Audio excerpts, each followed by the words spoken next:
Bienvenidos al podcast de mexlawclinic.com, el lugar donde te ofrecemos soluciones legales a temas en derecho mexicano desde los Estados Unidos.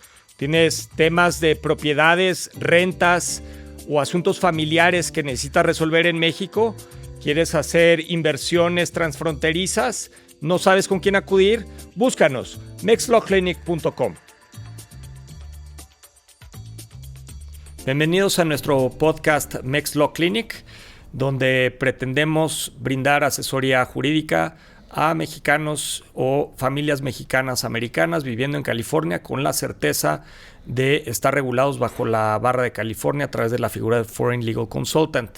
El día de hoy vamos a platicar acerca de cómo adquirir propiedades en México, las problemáticas que existen cuando no revisamos o tenemos algunos inconvenientes al comprar una propiedad en México, qué usos le podemos dar a esa propiedad en México y todo alrededor de este tema. Está con nosotros también mi socio y colega Carlos Montes. ¿Cómo estás, Carlos? Hola, Germán. Muy bien, gracias. Creo que sí, muy importante estos temas porque es muy común que la gente estando en California o en otras partes de Estados Unidos quiere de algún modo invertir en México y no tiene muy claro los vehículos o canales con los que puede hacer realidad ese sueño de quizá tener tu casa de retiro, regresar a lo mejor a comprar algo en la ciudad o en el pueblo del que saliste hace tiempo buscando oportunidades.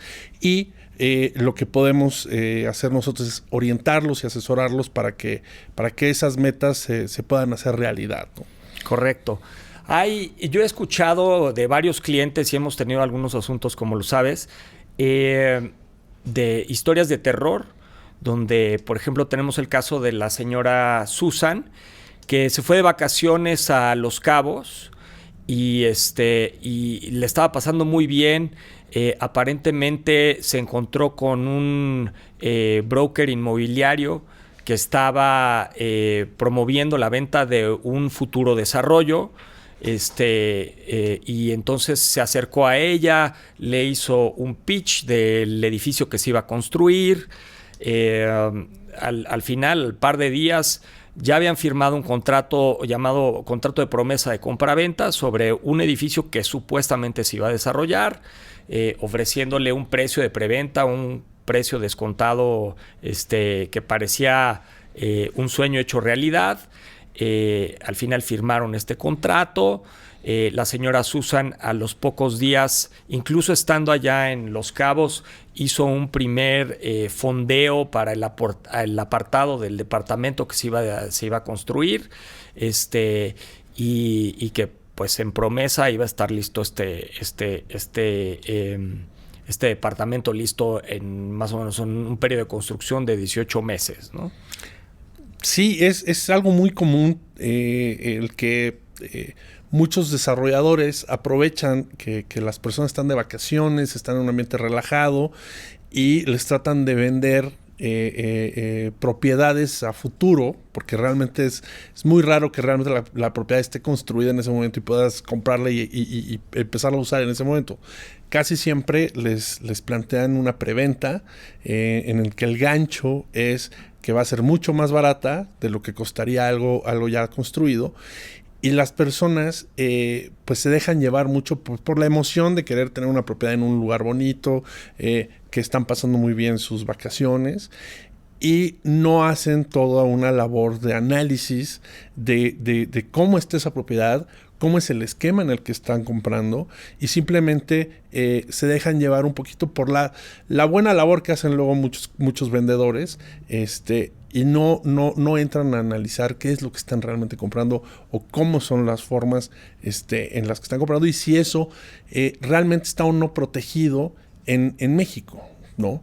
Entran a ese tipo de problemas. Sí, particularmente creo que muchas personas que vienen de Estados Unidos y dicen, bueno, pues si me lo está vendiendo un corredor inmobiliario, un broker inmobiliario, es más, muchas veces hasta les enseñan sus licencias, piensan que la regulación es exactamente la misma que en Estados Unidos, ¿no?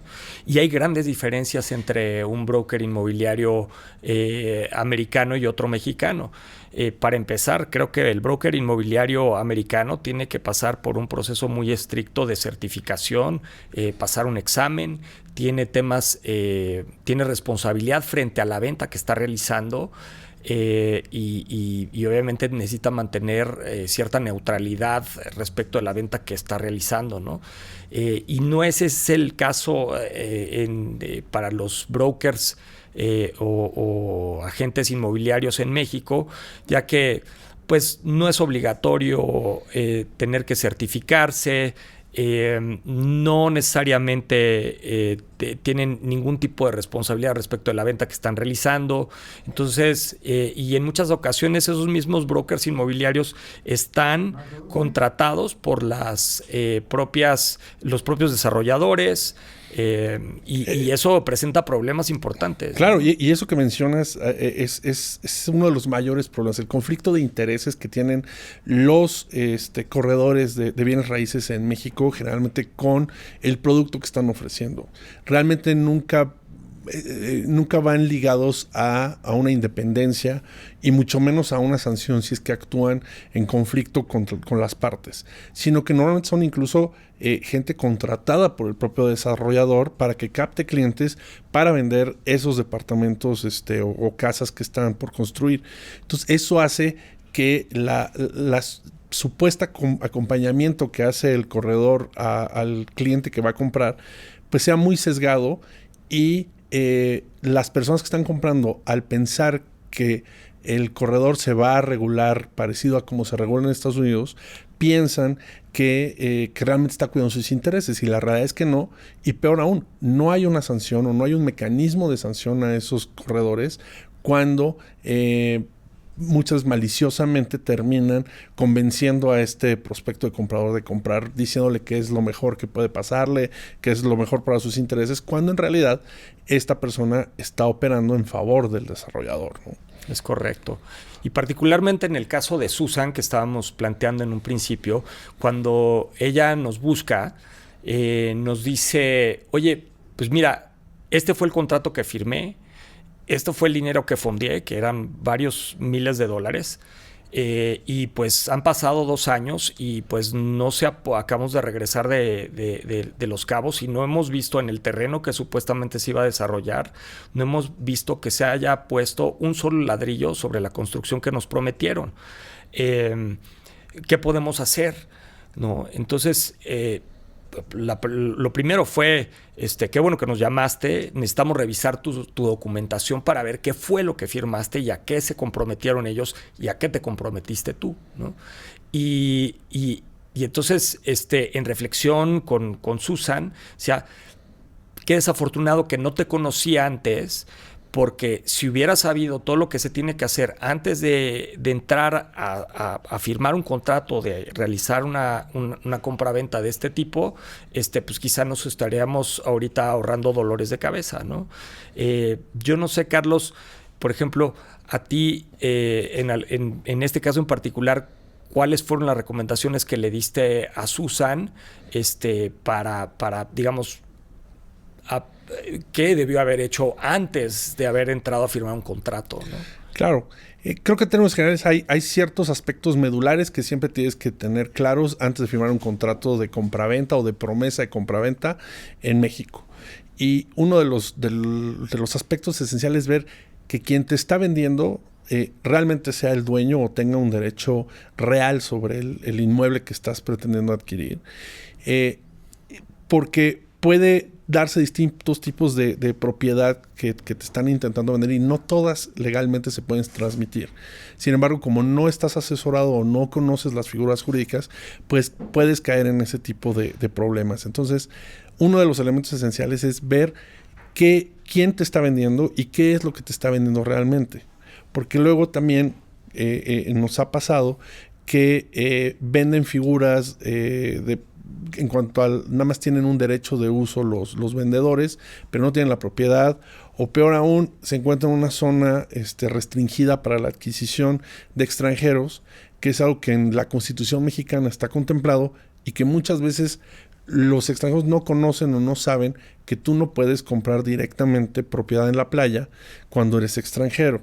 No sé que podemos platicar un poquito también de ese tema. Claro, ese tema es muy importante porque es necesario saber que como extranjero tienes una restricción de comprar propiedades en la frontera o en la zona costera.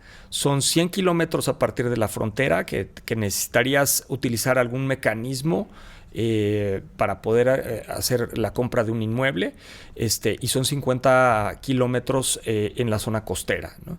Entonces, algunos de estos mecanismos, algunos lo conocen, otros no, pero dependiendo de cuál va a ser el objetivo de tu compra, pues puedes utilizar un fideicomiso o puedes constituir una sociedad con algo conocido como la cláusula de cláusula Calvo, dependiendo cuál sea tu finalidad. Generalmente cuando son inmuebles para vacaciones o para retiro y es un solo inmueble, pues nosotros recomendamos que se constituya un fideicomiso. El fideicomiso es un contrato por medio del cual una institución financiera, generalmente un banco, pues detenta el título de propiedad del inmueble que se está comprando, e indirectamente quien compra pues tiene el uso y el goce de los derechos de ese inmueble, ¿no? Entonces es una forma para poder dar la vuelta a esta disposición de la Constitución mexicana, y otras veces pues dependiendo si quizá tienes un giro más comercial o eres un desarrollador, pues sea más conveniente que constituyas una sociedad, porque la sociedad te va a permitir hacer algunas deducciones de impuestos, y pues es la manera más adecuada para poder llevar a cabo un negocio en México y no tanto solamente detentar una propiedad vacacional. Pero ese es un primer tema, ¿no? Correcto. Regresando un poco a lo que estamos hablando con Susan. Susan quizá debió haberse cerciorado primero lo que estabas comentando, si era dueño o no dueño la persona que le estaba vendiendo el inmueble. En el caso específico de Susan, resultó a la hora de revisar el contrato y de hacer una auditoría sobre el inmueble, que pues el dueño del inmueble no era quien le estaba vendiendo o quien le ofreció este contrato de promesa de compraventa. Tenía un derecho de comprar el terreno, pero no era el dueño. Entonces estaba vendiendo algo que no era suyo a través de una promesa. Y la verdad, muy inteligentes señores, ya tenían esa experiencia y habían redactado este contrato que Susan firmó, de tal suerte que no tuvieran ninguna responsabilidad respecto de la promesa de compraventa, y todo lo contrario, Susan sí tenía toda la responsabilidad de realizar los pagos, y si no iba a perder su derecho de compra, iba a perder parte de su dinero, ¿no?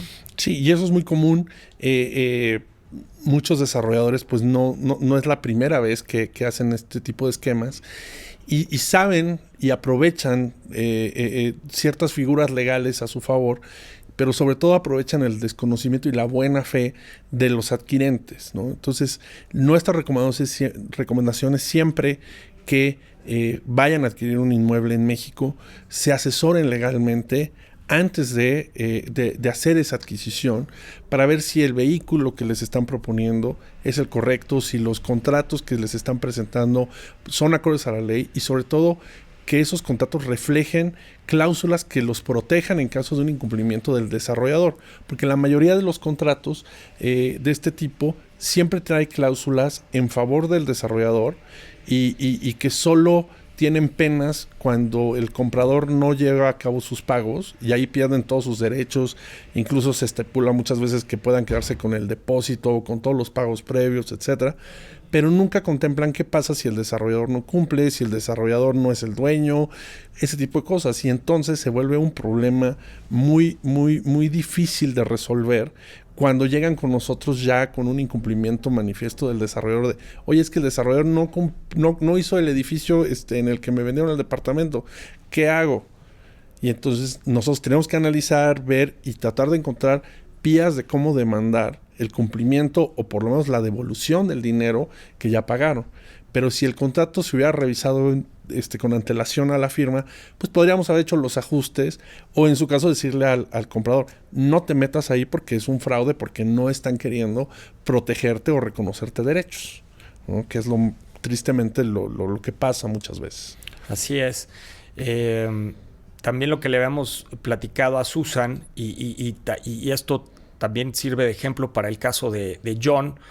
John es un amigo, de hecho, surfer ahí en California, que siempre ha tenido ganas de hacer una inversión en México, particularmente en la playa, donde haya encontrado un lugar donde pueda surfear todos los días sin la aglomeración que existe en las playas de California, donde vamos millones de surfers a pelearnos por las olas, ¿no? Entonces él estaba buscando un lugar donde pudiera él surfear tranquilamente, hacerse una casita, y encontró en uno de sus viajes encontró que había un terreno frente a la playa donde está rompiendo una ola muy buena para él para surfear.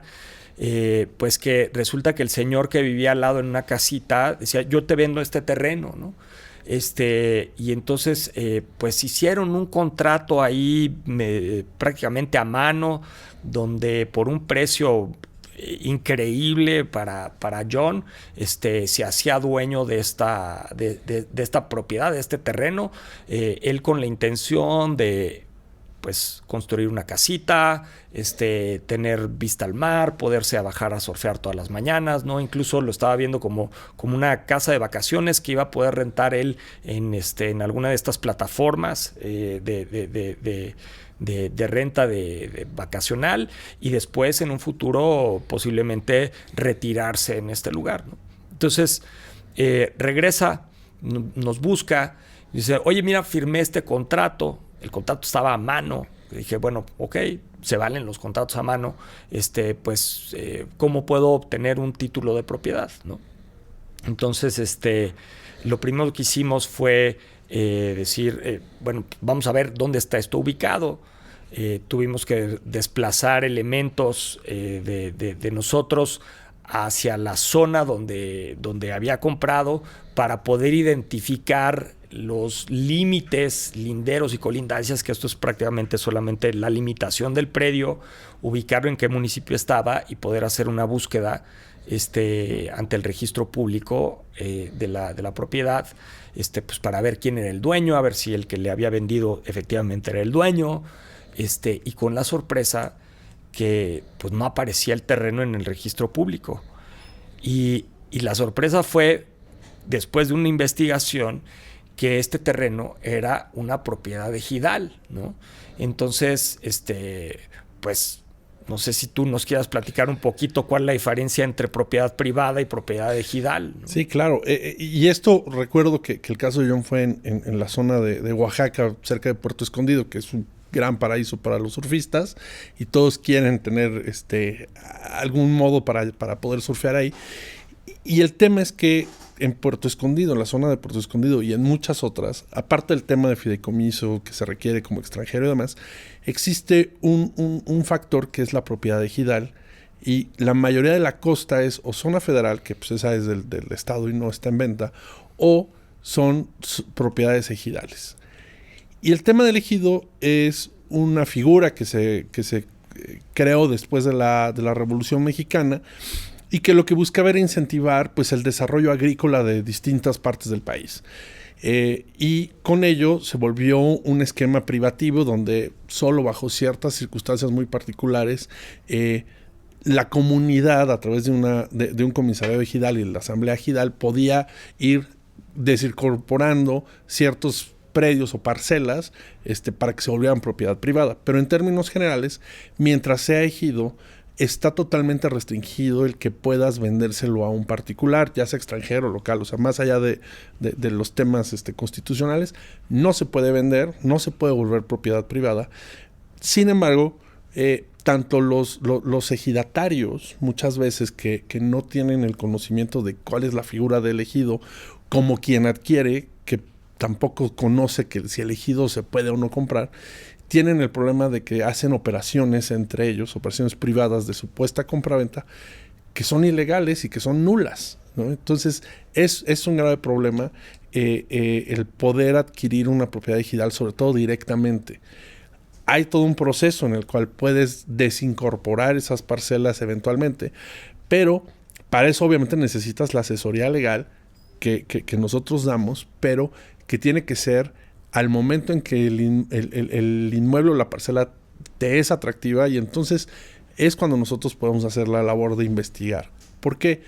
Porque el problema con John fue que compró como extranjero una propiedad de ejidal. Entonces traía 2 causas de nulidad de esa operación fuertísimas, que en principio no se pueden regular con un simple juicio o con una solicitud de que formalices el contrato, o peor aún, ni constituyendo el fideicomiso podíamos ayudarlo.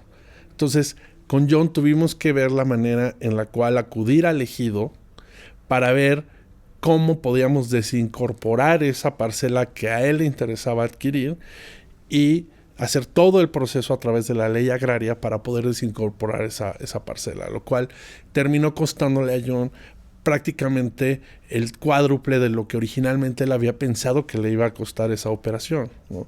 Y todo por no llevar a cabo un análisis inicial que debes de hacer, volvemos a lo mismo, antes de adquirir un inmueble. Sí, efectivamente. John hizo lo que conocemos como una compra en caliente, porque parecía muy atractivo, parecía que no había ningún problema, particularmente en la zona de Puerto Escondido. Hay un municipio en lo particular que pues vende con estos títulos parcelarios, pero pues que realmente no son un título de propiedad, ¿no? Y como mucha gente lo ha hecho y han construido sus casas de verano o incluso han hecho hostales en esta zona, pues piensan que como todo mundo lo está haciendo, que pues está bien y que es correcto, ¿no? Claro. Desafortunadamente para el caso de John en lo particular, pues sí obtuvimos un título parcelario, pero él está consciente el día de hoy que pues ni siquiera no es propiedad privada, no la va a poder vender o enajenar correctamente, o sea, salvo alguien que quiera comprar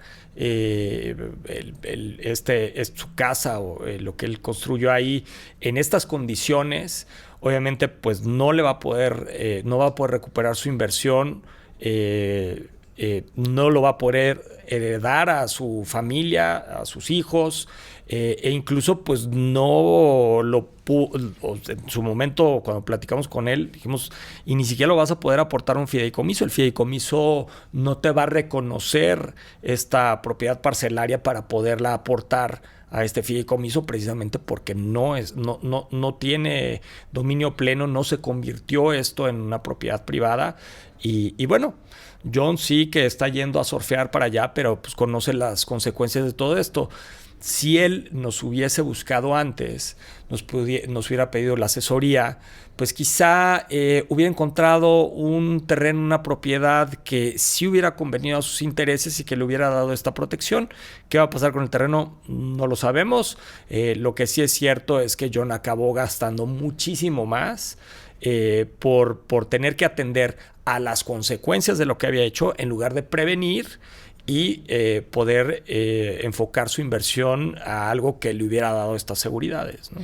Exacto, y que además si tienes regularizado tu inmueble de una manera adecuada conforme al marco de la ley, pues entonces puedes acceder a todas las ventajas de ser un propietario, ¿no? Como es eventualmente el poder venderlo a un tercero, el poder rentarlo, el poder construir ahí, porque todo, si no eres propietario, si no puedes acreditar el uso legal del inmueble, empiezas a restringirte en cuanto a cómo puedes actuar, ¿no? Y eso hace que también pierdas muchísimo valor en tu inversión, y que si mañana quieres transmitirla, en algunos casos es imposible, y en otros, aunque sea posible, te van a castigar el precio de una manera muy fuerte.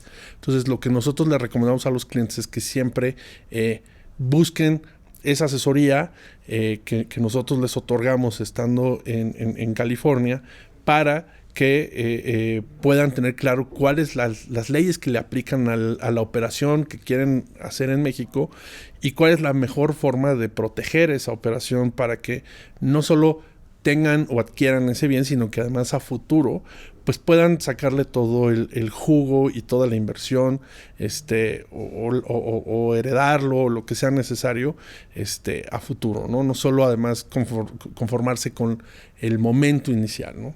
Correcto.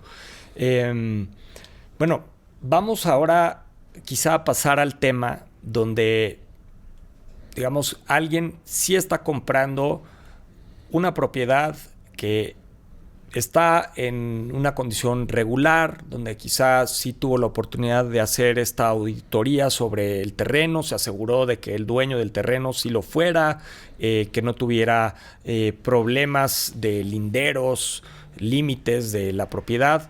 Y tenemos el caso de la señora Pilar. Uh-huh. La señora Pilar hace mucho tiempo encontró una oportunidad precisamente en Rosarito y celebró un contrato privado de compraventa y de una compraventa a plazos. Se emitieron ciertas garantías para la compraventa a plazos, donde obviamente pues, si la señora Pilar dejaba de pagar, pues iba a perder el derecho de adquisición que había adquirido a través de ese contrato privado de compraventa, y así fue haciendo los pagos durante mucho tiempo, ¿no? A la conclusión de los pagos, el siguiente mecanismo era, bueno, vamos a elevar este contrato privado a escritura pública, ¿no? Y bueno, esta escritura pública, como tú sabes, es precisamente para poder otorgarle un título de propiedad, y ese título de propiedad, pues poderlo enajenar, vender, transmitir a sus hijos a través de una herencia, o donarlo, o hacer lo que fuera con él. Obviamente a la conclusión del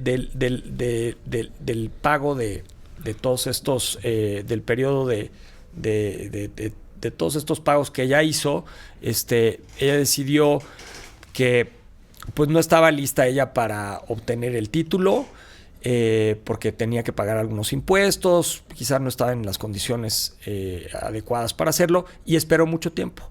Y a lo largo del tiempo, precisamente los dueños de ese terreno, pues algunos murieron, quedaron los hijos como herederos, y se encontró en un problema años después de poder lograr obtener su título de propiedad.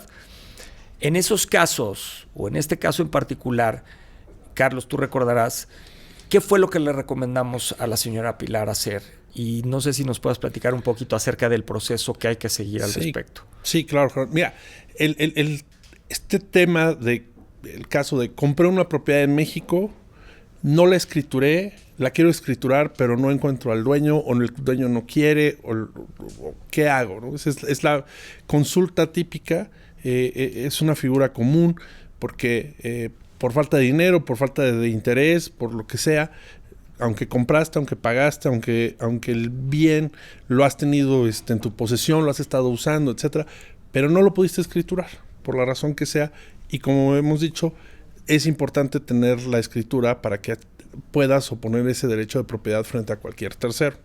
Entonces, al ser un hecho tan común, la verdad es que la legislación mexicana ya tiene contemplada esta figura de cómo regularizarlo, que es a través, normalmente se busca hacerlo a través de una prescripción, que es el reconocimiento de un derecho por el simple transcurso del tiempo y la posesión del bien. Esta figura es solo para bienes inmuebles, ¿no? Terrenos, casas, departamentos, no es para bienes muebles. Y lo que se busca es que un juez reconozca ese derecho que tú has tenido como poseedor del bien, para que te ordene al registro público que te reconozca como dueño y se haga una escritura y se inscriba esa escritura. Y así tú ya puedas oponerlo. Ahora, la clave de todo esto es, uno, que tú tengas la posesión del bien. Si no, no puedes iniciar un proceso de prescripción. El otro elemento es que la hayas tenido de manera pacífica e ininterrumpida durante un periodo de tiempo. Y la clave va a ser ese periodo de tiempo. Si tú la tuviste de manera ininterrumpida y además pacíficamente y de buena fe durante 5 años, la ley te puede reconocer como propietario. Ahora, Si la manera en la que obtuviste esa posesión no es tan clara, es un cierto modo irregular, etcétera, la ley contempla que tienes que esperar hasta 10 años para que puedas iniciar un proceso de prescripción. A todo esto tendrá además que verse qué pruebas tienes.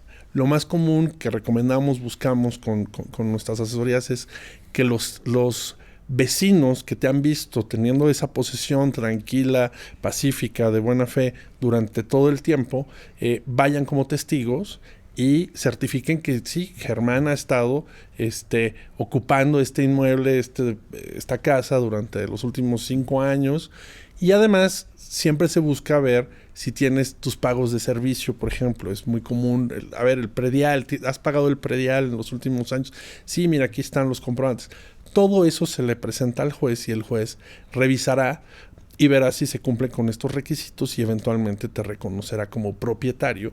Y con eso logras regularizar un inmueble que ya tenías en posesión, pero que no tenías un título con el cual ostentarte como dueño. Y eso es lo que en su momento se le sugirió a la señora. Y es un caso muy común y que hemos apoyado a muchas personas porque pasa mucho en México que el tema de la escrituración se vuelve complicado, se vuelve oneroso y entonces no se hace en el momento inicial, pero eventualmente es muy importante regularizarlo para poder transmitir ese inmueble a tus hijos o a terceros o venderlo. Que aunque se puede vender a veces con un contrato privado, como habíamos dicho, pierdes mucho en tu inversión, ¿no? Correcto. Ahora, creo que sería importante aclarar cuál es la diferencia entre posesión y propiedad. Sí, la posesión simplemente puedes utilizar y beneficiarte de los frutos del inmueble, pero no puedes venderlo.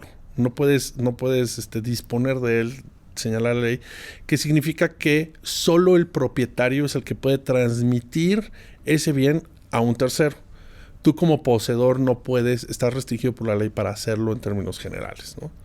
Ok, entonces entendemos que este juicio de prescripción positiva, también conocido como juicio de usucapión, nos permite, después de cierto periodo de tiempo, 5 años o 10 años, dependiendo el caso, que estemos poseyendo un inmueble de manera pacífica, ininterrumpida y ostentándonos como dueños, podernos hacer propietarios de un inmueble. Es correcto. Cada legislación local tiene ciertas particularidades, pero la regla general es esa. Ok. Entonces, pues en el caso de la señora Pilar, pues ella sí tenía un contrato de compraventa a nivel privado. Pero ¿qué pasa si yo he estado viviendo o mis parientes han estado viviendo en un terreno durante ya muchísimos años, pues quizá pues nunca lo compramos, pero pues llegamos, construimos ahí, nadie nos dijo nada, no tenemos realmente un contrato de compraventa, pero sí que nos hemos sustentado como dueños, sí que hemos estado pagando quizá predial o luz o agua, nos conocen nuestros vecinos. Ellos también podrían promover un juicio de usucapión y hacerse dueños del predio, de propietarios. Te diría que en términos generales puede encuadrarse, pero la clave va a ser que de entrada van a tener que acreditar que llevan al menos 10 años en ese carácter para que el juez eventualmente reconozca esto.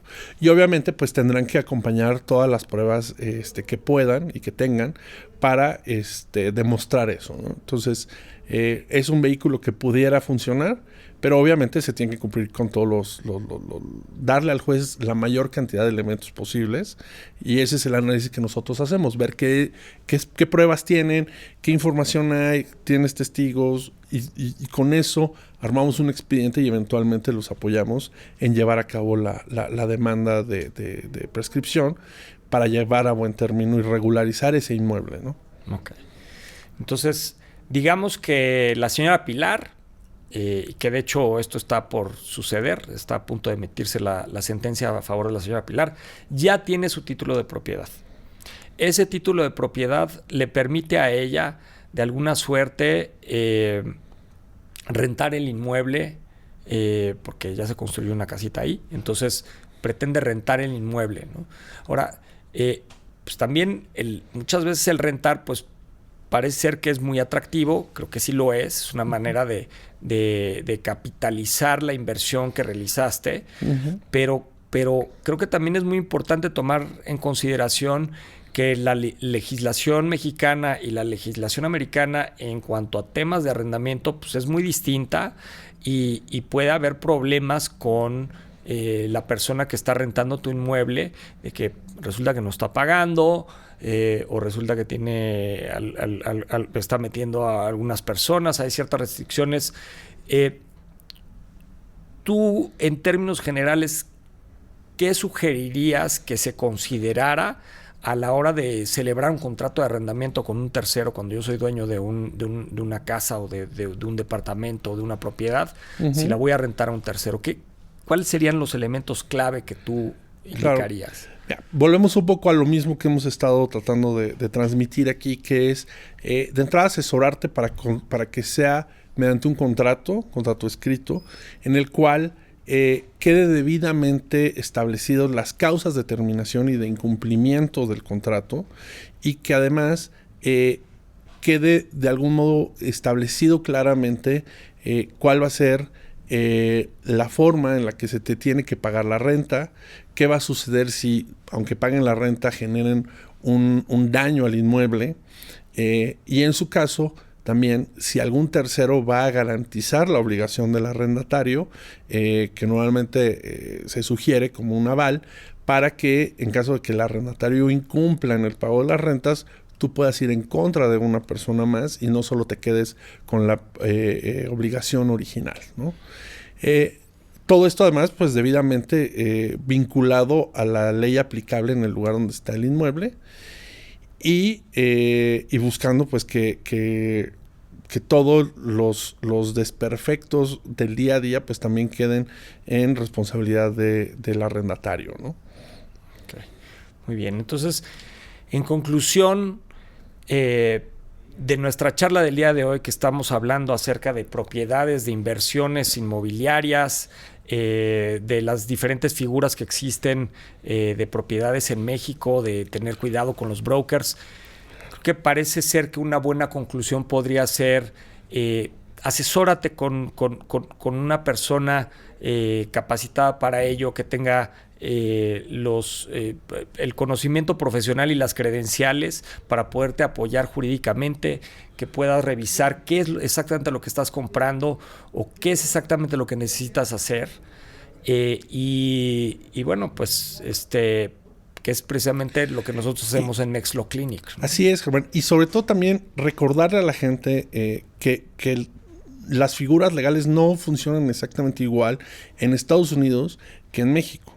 Porque muchas veces las personas creen que X o Y figura jurídica que van a hacer en México es como lo han hecho otras veces en California, y entonces esperan que el arrendamiento que van a hacer en México sea muy parecido a lo que han hecho en California, o las consecuencias del incumplimiento ellos creen que va a ser un proceso muy rápido como a lo mejor es en California, y olvidan que acá el proceso judicial es distinto.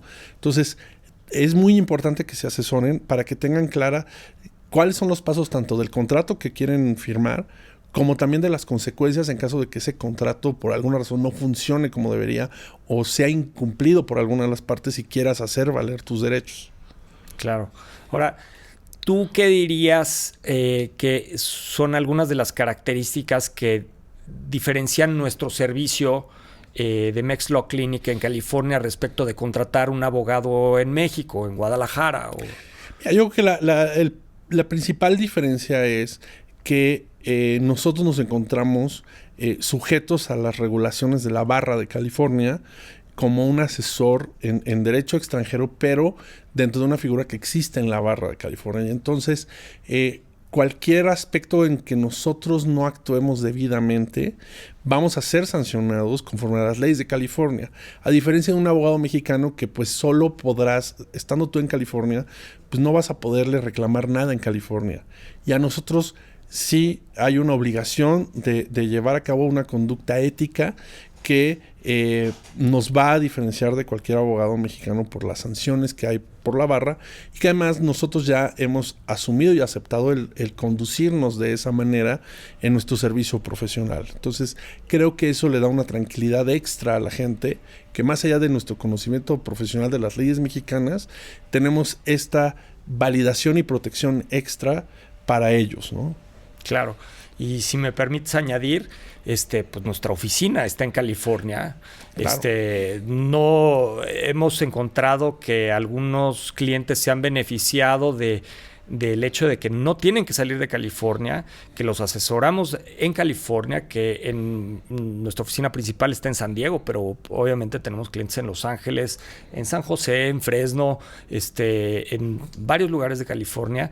Y simplemente nosotros, con la red que tenemos de asesores legales y de notarios en México, que otro día platicamos de las diferencias entre un notario en Estados Unidos o en California y un notario en México, pero gracias a esa red que tenemos, nosotros podemos conducir cualquier actuación legal en cualquiera de los 32 estados de la República Mexicana, y ellos no tienen que moverse de California. Exacto, les traemos el servicio legal mexicano a California, ¿no? Sin tener que ellos llevar el desgaste de a ver a quién consigo en Chihuahua, en Oaxaca, en Guerrero, donde sea, para resolver mi problema legal, ¿no? Aquí claro. Estamos, y a través de la red que tenemos, nosotros podemos ayudarles desde aquí, junto a su casa, a resolver un problema que tienen luego muy lejos, y que ellos pues muchas veces se sienten como solos en esta batalla o en este problema legal, y aquí estamos nosotros para poderlos acompañar, ¿no? Correcto.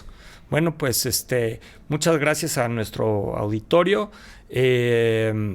Esto fue Mex Law Clinic. Si tienes algún problema legal en México, estás en California o estás en cualquier lugar de Estados Unidos, pues por favor búscanos. Nuestra página es mexlawclinic.com. También nos encuentras como abogadomexico.com.